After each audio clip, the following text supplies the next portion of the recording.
Est-ce que vous connaissez la réponse que j'avais donnée? Non. Nous, ce sont des éléments de preuve qui indiquent votre volonté à vous soumettre à la justice. Ce ne sont pas des déclarations. Voici la réponse que j'ai donnée, moi aussi, le lendemain, le 14. Monsieur le Président, c'est le courrier du 14 août, c'est dans le dossier. À messieurs les juges d'instruction, membres du pôle des juges d'instruction chargés d'instruire les événements du 28 septembre, palais de justice Al-Mamia, objet accusé de réception. Messieurs les juges d'instruction, j'accuse réception de votre courrier numéro 006, bar CAB, bar P, bar JI, bar 2015, du 13 août 2015, par lequel vous attirez mon attention à l'adresse de mon client, Moussa Dadis Camara, sur le fait que son séjour ne doit en aucun cas être mis à profit pour troubler l'ordre public.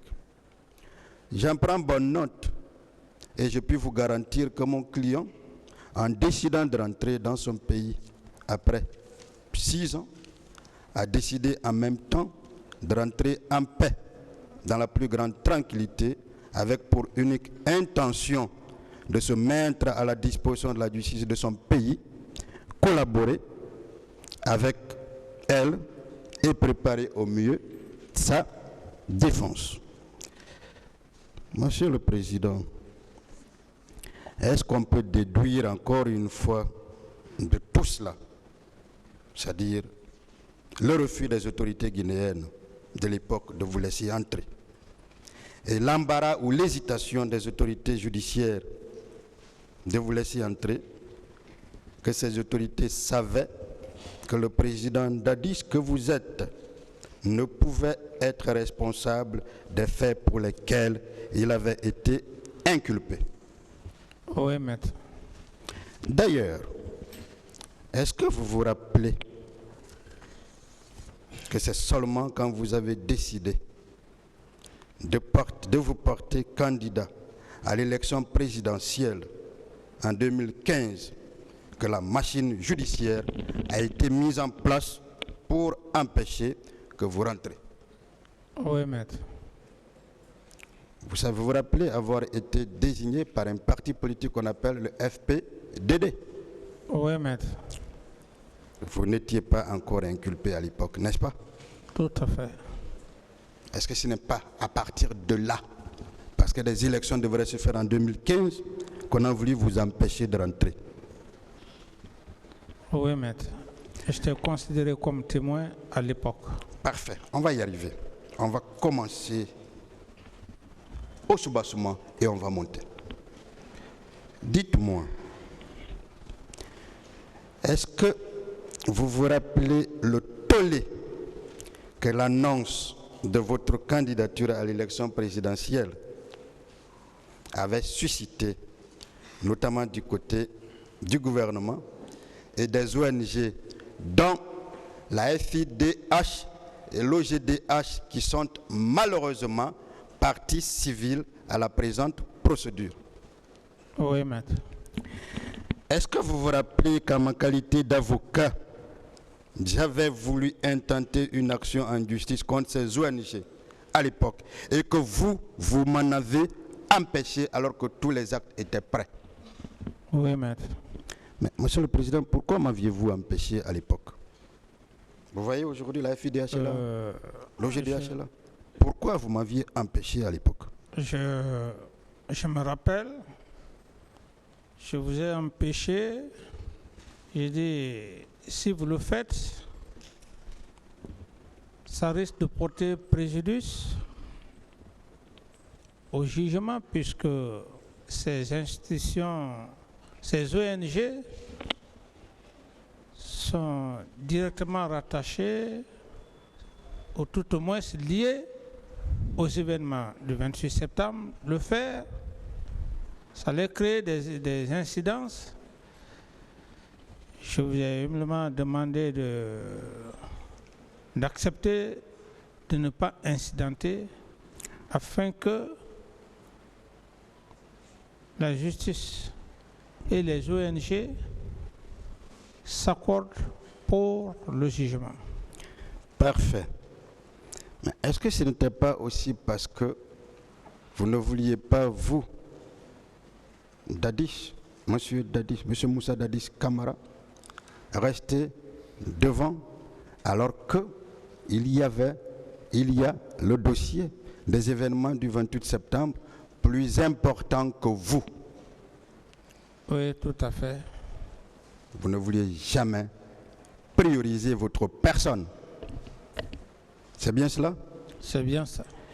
Mais, Monsieur le Président, vous aviez raison à l'époque, je vous l'ai dit, mais vous ne comprenez donc pas que votre inculpation, loin de reposer sur des faits et arguments valables, on va y arriver, avait juste pour seul but de vous garder davantage en exil. Oui, maître. Sinon, comment comprendre que vous achetiez plusieurs fois des billets d'avion? Les gens n'ont pas compris. Mais qu'un jour, vous preniez l'avion et que vous voulez rentrer dans votre pays où vous êtes poursuivi pour des crimes aussi crapuleux, aussi graves que ceux pour lesquels vous comparaissez maintenant là. Mais comment comprendre que l'on s'oppose à vous? Est-ce que raisonnablement vous pouvez expliquer cela? C'est incompréhensif.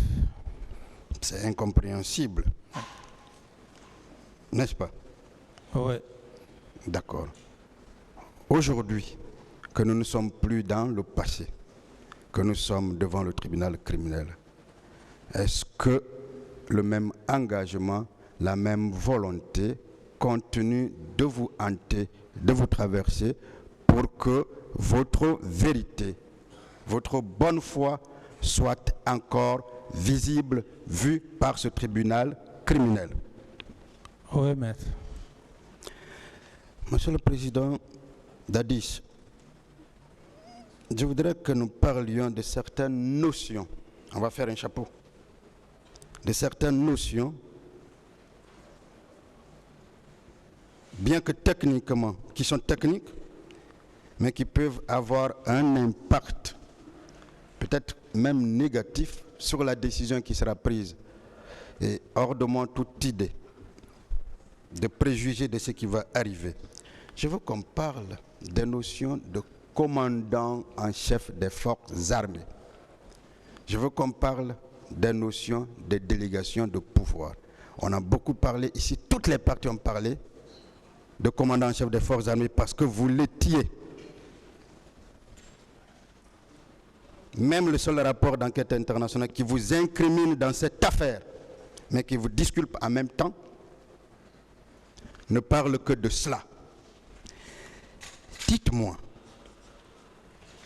est-ce un titre officiel donné au chef de l'État en sa qualité de chef suprême des armées, commandant en chef des forces armées? Est-ce qu'un titre officiel? Un titre honorifique? Officiel. Officiel, on peut... Est-ce que c'est comme être le premier magistrat du pays? Non. Je reprends. Commandant en chef des forces armées. C'est un titre qu'on vous donne, n'est-ce pas? Oui, c'est un titre. Premier magistrat du pays, c'est aussi un autre titre qu'on vous donne, n'est-ce pas? Oui, maître. D'accord. Monsieur le procureur de la République, en vous posant un certain nombre de questions liées à cela, a voulu à tort vous faire comprendre que les deux ne voulaient pas dire la même chose. Dites-moi, n'est-ce pas le chef de l'État qui préside le Conseil supérieur de la défense? Oui, maître. N'est-ce pas le chef de l'État, en sa qualité de commandant en chef des forces armées, qui nomme aux emplois militaires? Oui, maître. N'est-ce pas pour cela qu'on l'appelle commandant en chef des forces armées? Oui, maître. N'est-ce pas pour cela que même un chef d'État non militaire, civil donc, est, de par sa qualité de président, commandant en chef des forces armées, même s'il est civil? Tout à fait, maître. N'est-ce pas la même chose, même si on n'est pas magistrat? Parce qu'on préside le Conseil supérieur de la magistrature, qu'on est considéré comme le premier magistrat du pays. Tout à fait. Est-ce que le fait d'être le premier magistrat du pays signifie que vous portez la robe, que vous venez prendre des décisions? Est-ce que c'est ce que ça signifie? Non, comme vous le dites, maître, commandant en chef des forces armées, je commence d'abord par ça. On est d'abord avec j'étais en train de dire. Je voulais juste étayer, donner Allez-y. un peu une idée par rapport à ça. C'est lui qui nomme tous les militaires, tous les officiers aux différents postes. C'est pourquoi on le dit commandant en chef des forces armées et président de la République. Personne d'autre n'a la latitude de l'emploi au grade ou au poste, sinon que lui. D'accord. Ensuite, l'exemple que vous venez de dire, même étant civil, on dit premier magistrat, c'est le même commandant en chef des forces armées qui fait l'emploi de la justice, les hauts cadres de l'État. Sinon, à la seule différence, être commandant des forces armées ne signifie pas que vous pouvez vous substituer aux attributions et à la fonction du ministre de la Défense, encore mieux, du chef d'état-major général des armées et des états-majors particuliers. D'une part,